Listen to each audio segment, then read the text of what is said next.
Hello dear students, कैसे हैं आप सब। मैं शोभराज आप सभी का स्वागत करता हूं आपके अपने यूट्यूब चैनल जिसका नाम है स्काई ज्ञान। आज हम डिस्कस करेंगे जीकअप 2024 का जो एडमिशन फॉर्म है वो कब से आना है और उसको कैसे भरेंगे। और हम ये भी देखेंगे कि जीकअप के थ्रू अगर हम पॉलीटेक्निक करते हैं तो वो हमारे लिए इम्पॉर्टेंट क्यों होता है। ठीक है, तो ये सब जानने के लिए जुड़े रहिए मेरे साथ। वीडियो अच्छा लगेगा तो प्लीज़ लाइक कीजिए, चैनल सब्सक्राइब कीजिए और वीडियो शेयर करना ना भूलें। ठीक है, चलिए शुरू करते हैं। सबसे पहले हम ये देख लेते हैं कि जीकअप क्या है।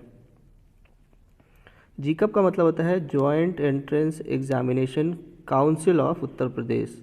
ठीक है, JEECUP joint entrance exam council of Uttar Pradesh. ठीक है, ये एक स्टेट लेवल एंट्रेंस एग्ज़ाम कराता है। ठीक है, जिसमें हम एडमिशन ले सकते हैं, जिसके बाद अलग अलग जो डिप्लोमा कोर्सेस हैं जो हमें पॉलिटेक्निक इंस्टीट्यूट जो होते हैं वो ऑफ़र करते हैं, और ये हमारे यूपी स्टेट के होते हैं। जीकअप में 147 गवर्नमेंट इंस्टीट्यूट्स हैं, 18 एडेड इंस्टीट्यूट्स हैं और 1847 प्राइवेट पॉलिटेक्निक्स हैं। ये सारे पॉलिटेक्निक्स मिलके हमें डिप्लोमा की जो डिग्री होती है वो हमें प्रोवाइड करते हैं। ठीक है, इसमें 23 ऐसे पॉलिटेक्निक्स हैं जो प्योर गर्ल्स पॉलिटेक्निक हैं। राइट, ये सारे पॉलिटेक्निक्स हमें अलग अलग इंजीनियरिंग कोर्सेज के डिप्लोमा देते हैं और फार्मेसी की भी डिप्लोमा सर्टिफिकेट हमें प्रोवाइड कराते हैं। ठीक है, इसके बाद हम देखते हैं कोर्सेज कौन कौन से हमें प्रोवाइड कराता है। ये एग्ज़ाम जो हमारा होता है वो अलग अलग डिप्लोमा कोर्सेज उसमें होते हैं। जैसे सिविल इंजीनियरिंग का डिप्लोमा हमें मिलता है, मैकेनिकल इंजीनियरिंग का मिलता है, इलेक्ट्रिकल इंजीनियरिंग का मिलता है, इलेक्ट्रॉनिक्स का मिलता है, टेक्सटाइल से हम डिप्लोमा ले सकते हैं, केमिकल से ले सकते हैं, फार्मेसी से डिप्लोमा हम ले सकते हैं, फैशन डिज़ाइनिंग से ले सकते हैं, होटल मैनेजमेंट से हम डिप्लोमा ले सकते हैं। और ऐसे बहुत सारे कोर्सेज हैं जो हमें डिप्लोमा का सर्टिफिकेट देते हैं, लेकिन उसके लिए हमें जीकअप का फॉर्म भरना पड़ेगा और एंट्रेंस एग्ज़ाम देना पड़ेगा। ठीक है, इसका लेवल क्या होता है एग्ज़ाम का। एग्ज़ाम का लेवल ये है कि इसमें 2 ग्रुप होते हैं मेन, ग्रुप ए और ग्रुप बी से लेके ग्रुप के तक। ठीक है, ग्रुप ए सारे जितने भी होते हैं वो इंजीनियरिंग के लिए होते हैं, और ग्रुप बी से लेके ग्रुप के तक ये हमारे क्या होते हैं, स्पेशलाइज्ड कोर्सेस होते हैं। ठीक है, जैसे ग्रुप के में हमारा क्या होता है, लैटरल एंट्री होता है इंजीनियरिंग सब्जेक्ट्स में। इसी तरह से हर ग्रुप का अलग अलग स्पेशलाइज्ड है। ठीक है, फिर आते हैं एलिजिबिलिटी क्राइटेरिया। अब हम ये देखते हैं कि क्या एलिजिबिलिटी होनी चाहिए जो हम इसमें एडमिशन ले सकते हैं। ठीक है, हर कोर्स जितने भी कोर्सेज हैं सबका अलग अलग एलिजिबिलिटी क्राइटेरिया है। ठीक है, जनरली जो कैंडिडेट जिस ग्रुप से बिलोंग करता है, जैसे अगर वो 10th से है या 12th से है, ठीक है, तो वो इस जो ग्रुप ए का जो कोर्स है वो कर सकता है। ठीक है, लेकिन अगर वो 12th करके आता है या ITI करके आता है या ग्रेजुएशन करके आता है तो वो डायरेक्ट ग्रुप के लिए भी एलिजिबल होता है। ठीक है, तो अगर आप 10th करके आते हैं, ठीक है, तो 10th का मतलब आप उसमें ग्रुप ए के लिए एलिजिबल हैं। ठीक है, इसमें आप सारे कोर्सेज फर्स्ट ईयर से लेके 3rd ईयर तक करेंगे। ठीक है, और अगर आप 12th करके आते हैं या फिर आप ITI करके आते हैं या आप ग्रेजुएशन कोर्स करके आते हैं तो आप डायरेक्ट 2nd ईयर में, ठीक है, लैटरल एंट्री के माध्यम से एडमिशन ले सकते हैं। ठीक है, इसके लिए आपको ग्रुप के का पेपर देना पड़ेगा। एग्ज़ाम पैटर्न देख लेते हैं क्या होता है। सारे जो एग्ज़ाम होते हैं वो मल्टीपल चॉइस क्वेश्चंस होते हैं। ठीक है, इसमें सबकी मार्किंग जो होती है वो अलग अलग ग्रुप की अलग अलग होती है। ठीक है, सपोज़ ग्रुप ए है तो उसकी मार्किंग सिस्टम अलग होगी, ग्रुप बी की मार्किंग सिस्टम अलग होगी, ग्रुप के की मार्किंग सिस्टम अलग होगी। और यहाँ ये भी ध्यान देने वाली बात है कि कोई भी नेगेटिव मार्किंग नहीं होती है। ठीक है, application process and admit card देख लेते हैं। जो भी कैंडिडेट होते हैं उनको क्या करना होगा, एग्ज़ाम फॉर्म फिल करना पड़ेगा, वो भी ऑनलाइन। ठीक है, ऑनलाइन जो भी इसका एप्लीकेशन पीरियड होगा वो आपको देखना पड़ेगा। जनरली इस साल का 2024 का 8 जनवरी से लेकर 29 फरवरी तक का ड्यूरेशन है। आपको इस ड्यूरेशन पे एग्ज़ाम फॉर्म भरने को मिल जाएगा, वो भी ऑनलाइन।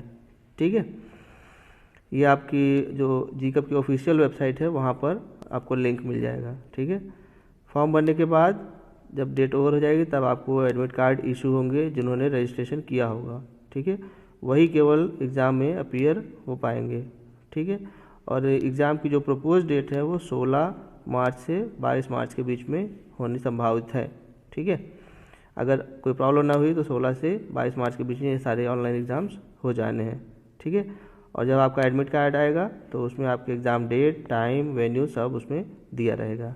ठीक है, उसके बाद आपका जो रिज़ल्ट होगा वो जीकअप अनाउंस करेगा। जो लोग क्वालिफाई करेंगे उनको काउंसलिंग के लिए बुलाया जाएगा। काउंसलिंग प्रोसेस में आपको सीट अलॉट की जाएगी।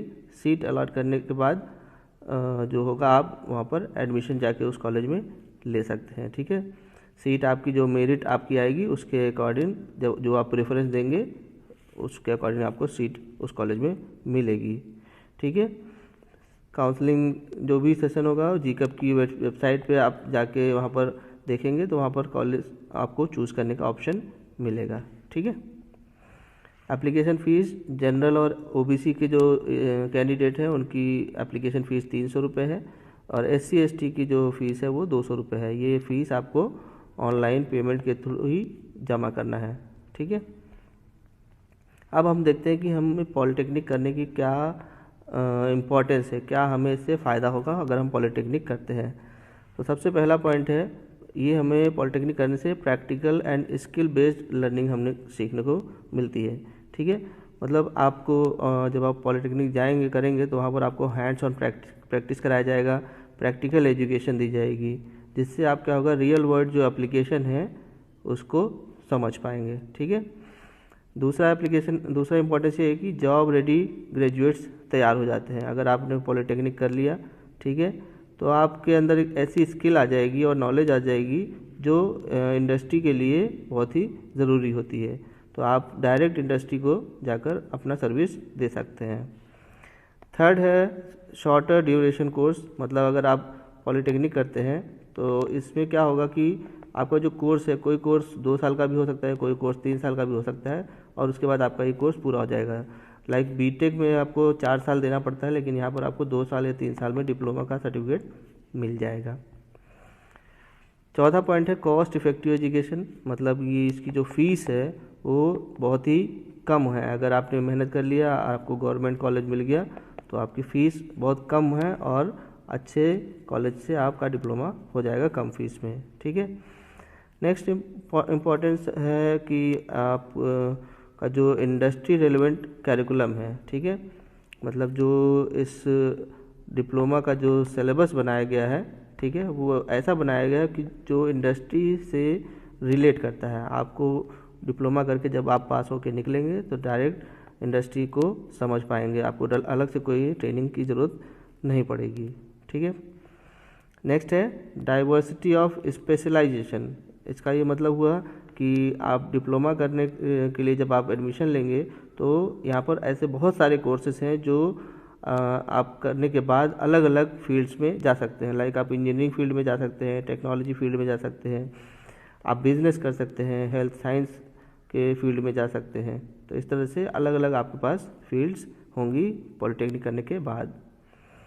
नेक्स्ट है अपॉर्चुनिटीज़ फॉर फर्दर एजुकेशन। अगर आपने डिप्लोमा कर लिया, ठीक है, तो आप डिप्लोमा करने के बाद बीटेक के लिए भी जा सकते हैं। ठीक है, मतलब इससे भी आगे हायर एजुकेशन कर सकते हैं। नेक्स्ट है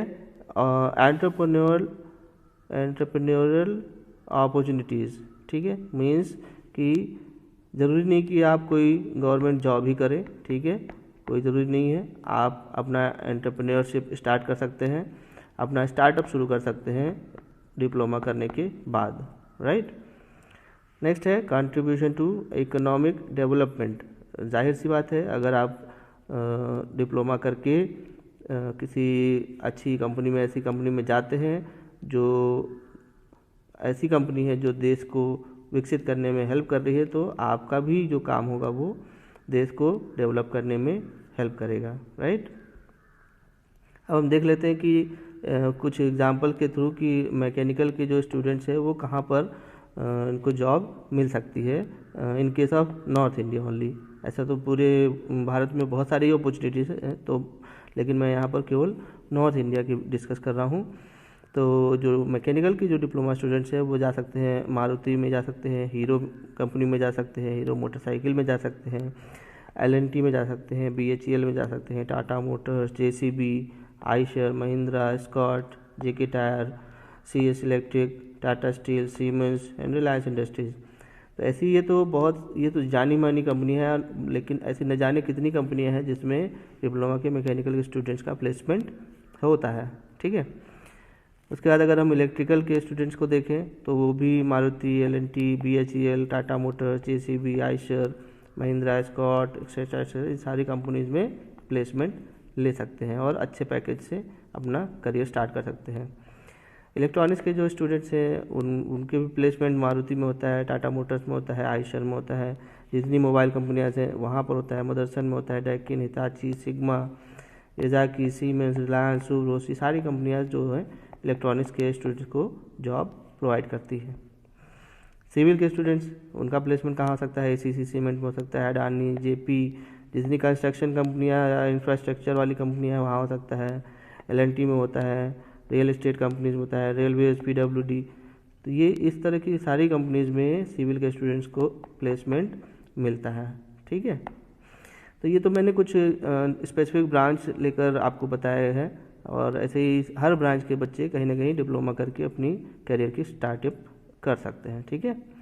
आई होप आपको वीडियो अच्छा लगा होगा। अगर वीडियो अच्छा लगा हो तो प्लीज़ लाइक कीजिए, चैनल सब्सक्राइब कीजिए और वीडियो शेयर करना ना भूलिए। फिर भी अगर कोई आपको डाउट होता है तो आप कमेंट करके मुझसे पूछ सकते हैं, ठीक है। Thank you very much.